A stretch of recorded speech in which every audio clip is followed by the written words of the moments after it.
creating logos and more graphic design.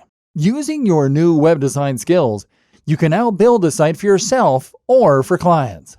But the other part of web design is the design bit. And in fact, this is another highly in-demand skill that it really pays to learn. You can learn web design, then you can create graphics that will help you sell products, and you can provide another incredible service. Go onto sites like Fiverr, Upwork, People Per Hour, etc., and you can expect to make a lot of money selling these skills. You'll never struggle for work if you can do this, and offer web design and writing services. And working on your own logo is a great place to flex your muscle and learn the ropes. Good logo design. The key to good logo design will be to know your brand and what you want to communicate. The core part of any brand should be the mission statement. This is a statement of intent about what your brand aims to offer and achieve, and how it hopes to do it. It's not just about what you sell, but rather, it's about that extra attention to detail and what sets you apart. A fitness site is one thing, but is this a fitness site about healthy living and good times? Or is this a fitness site about pumping iron and pushing harder? Is it a fitness site that's about bodyweight fitness and cool stunts? Apple isn't just a brand that makes computers. It's a brand that challenges norms and creates stunning products for artistic individuals that want to express themselves. And that's what makes people excited about Apple. Watch Simon Sinek's TED Talk on the Golden Circle. Consider this required watching for all businesses, in fact. You want to be more than just a company. You want to be a movement, something people can get behind, because this will make them want to read your content, follow you on social media, and buy your products all the more. And the job of your logo is to communicate this perfectly. You can do this by thinking up related imagery. Why not create a mood board, a selection of different images that inspire you or that are related to the message you want to put across? Then try combining those images in different and unique ways to see if you can come up with something unique that way. Avoid cliché and try to be objective by surveying people to see if the brand expresses your business correctly. Then go to work making the logo. The tools. The tool you're going to use to create your logo is Adobe Illustrator. This is not negotiable.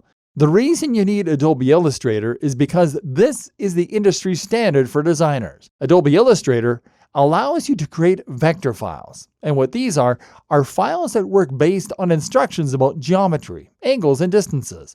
Vector files tell the computer where to draw lines, what angles those lines should point in, and how long they should be.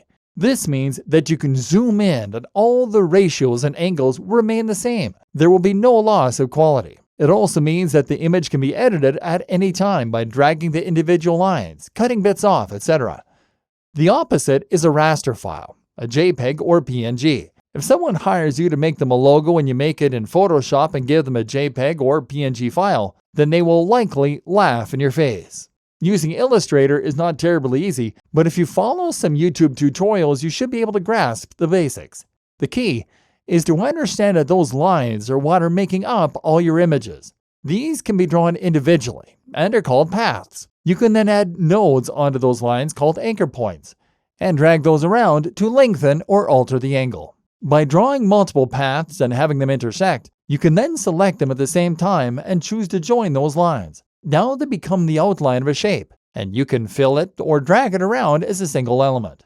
More useful is the Shape tool. This lets you draw squares, polygons, ellipses, and more from scratch. This becomes even more powerful if you use it in conjunction with the free Draw tool and with a Pathfinder window. The Pathfinder allows you to do things like combine two separate shapes into a single one, to cut off, divide sections of a shape, and more. You can also transform your shapes using the Transform option from the top menu, as you might in any other Draw tool. Combine these features together with a little extra watching, and you can start to create some rather complex shapes. What's handy is that any wonky lines will get smoothed out for you, and you'll see guidelines as you drag things to help you find center points or to line up elements that are opposite each other on the screen. Create something unique this way, and then choose a great font from a site like FontSquirrel, and you have your logo. It will look much more professional than anything you would make with any other tool.